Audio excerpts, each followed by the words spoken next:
고소인은 고소 이유, 처리 절차에 대해 충분히 알고 있어야 합니다. 또한 피고소인이 하고 있거나 할 것으로 예상되는 답변에 대해 관심을 가지고 이를 반박하기 위한 자료를 준비해야 합니다. 이 과정에도 의견을 주고받으며 소통할 수 있는 조력자가 있으면 좋습니다. 고소장 작성은 물론 제출 이후 상황에 능동적으로 대처하기 위해 소통할 수 있는 전문가가 있으면 좋습니다.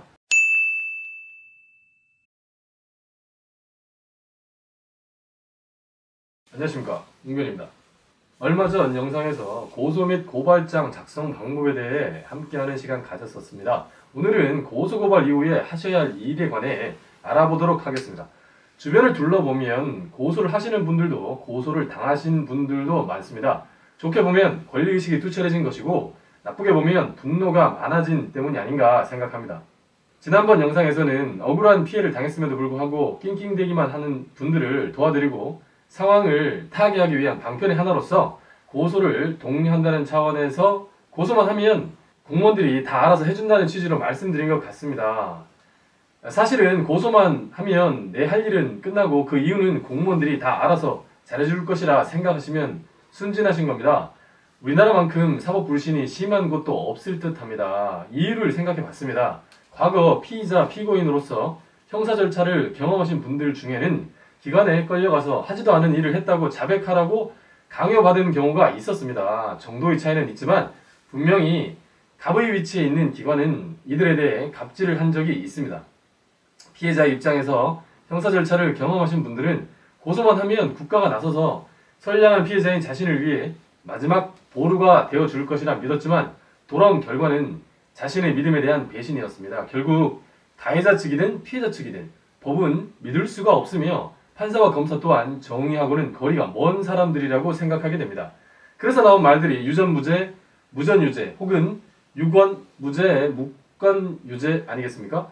오늘은 고소인의 입장에서 이야기해 보겠습니다. 특히 고소인들은 우리나라 형사소송 절차가 지나치게 피고소인, 피의자, 피고인의 인권을 보장하는 데 치중되어 있다고 믿게 됩니다. 왜 이들의 인권만 보장하는가? 피해자도 국민이고 이들도 인권이 있는데 법은 너무 한쪽으로 치우쳐 있는 것이 아닌가 하고 생각하게 됩니다. 어떤 사람을 처벌하기 위해서는 증거가 있어야 합니다.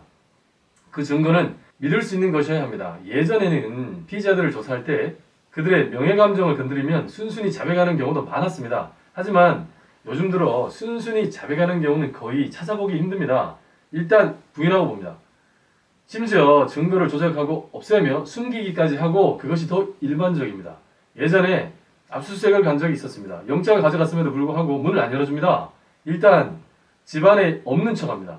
집안에 있는 게 확인되고 나면 문 열어라, 못 연다, 영장 갖고 왔다, 못 있겠다, 설랑설레 하다가 급기야 빠르라고 못 뺄 때 쓰는 연장을 가지고 와서 강제로 문을 열고 들어갑니다. 들어가면 과간입니다. 피압수자가 수첩을 찢어서 입안에 놓고 삼키려는 것을 입을 강제로 벌리고 뱉어내게 하였습니다. 에어컨 실내기나 화장실 천장에 장부를 숨겨놓기도 했습니다. 세절기로 장부를 세절하다가 걸린 사람도 있었습니다. 수사 정보가 샜는지 핸드폰이 없거나 초기화되어 있고 압수수색 전날 새 폰을 개통한 적도 있었습니다. 물어보면 한강에 던졌다거나 폰이 아무튼 여러가지 제약으로 증거 확보가 쉽지 않고 피의자들은 부인하고부터 봅니다. 자백도 안하고 증거도 없다 보니 피해자가 가해자를 고소한다고 해도 국가 형벌권이 성공적으로 행사되기가 어렵습니다. 실제로 피해를 입었음에도 법이 너무 멀리 있기도 하고 변호사 비용도 부담스럽습니다. 고민 끝에 어렵사리 고소장을 제출했는데 가타부타 소식이 없습니다. 궁금해서 전화해보면 퉁명스럽게 기다리면 연락할 거라고만 합니다. 그때까지의 진행 상황이나 향후 예정 상황에 대해서 말해주지 않으면 당연합니다. 있는 돈 없는 돈 들여서 변호사를 선임해도 결과는 크게 다르지 않습니다. 예전에는 변호사들이 고소인을 위한 대리는 잘 하지도 않았다는 소리를 한참 뒤에야 알게 됩니다. 어쨌거나 선임되고 난 다음에 돈값이라도 하면 다행인데 딱히 뭘 하는지도 모르겠습니다. 고소인 조사하는데 참여해달라고 하니까 굳이 그럴 필요가 없다고 합니다. 가려면 추가 비용을 더 달라고 합니다. 돈을 주고 난 다음에 변호사는 고소인 옆자리에 앉아있기는 하는데 멍 때리기만 할 뿐 딱히 입을 열지도 않습니다. 영화나 드라마에서 보면 변호사들이 지금부터는 진술하지 않는 게 좋겠습니다. 수사관님, 이제부터 저와 이야기하시죠 등 뭐라 옆에서 말을 많이 하는데, 아무리 피의자를 변호하는 게 아니라 하더라도 우리 변호사님은 고소인을 위해 뭘 하시는지 모르겠습니다. 천신만고 끝에 피고소인 조사가 이루어졌습니다. 조사는 3시간 만에 끝났습니다.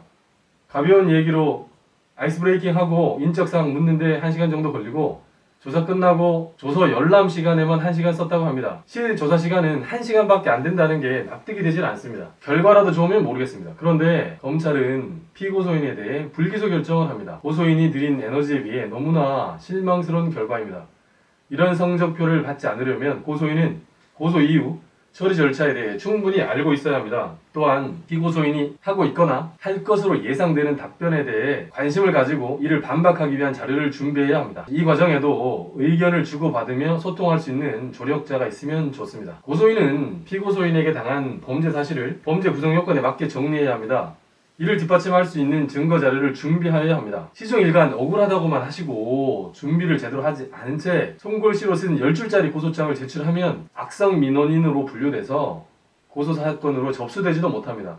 진정사건으로 분류돼서 결국 각하되고 경찰서의 문턱을 넘지도 못하고 맙니다. 제가 앞선 영상에서 고소장 작성 시 대표적인 판례를 적시하여 드린 이유가 이 문턱을 넘는데 도움받으시라는 취지였습니다. 고소를 공격이라 본다면 공격당한 피고소인은 일단 그 공격에 대해 수비를 하려고 노력할 것입니다. 다른 한편 공격이 최상의 수비라고 고소당한 사람은 고소한 사람을 공격할 방법을 찾는데, 이때 제일 자주 이용하는 것이 무고죄로 고소인을 역고소하는 겁니다. 무고죄는 고소인이 피고소인을 처벌하기 위해 고소장에 허위사실을 기재했을 때 문제가 됩니다.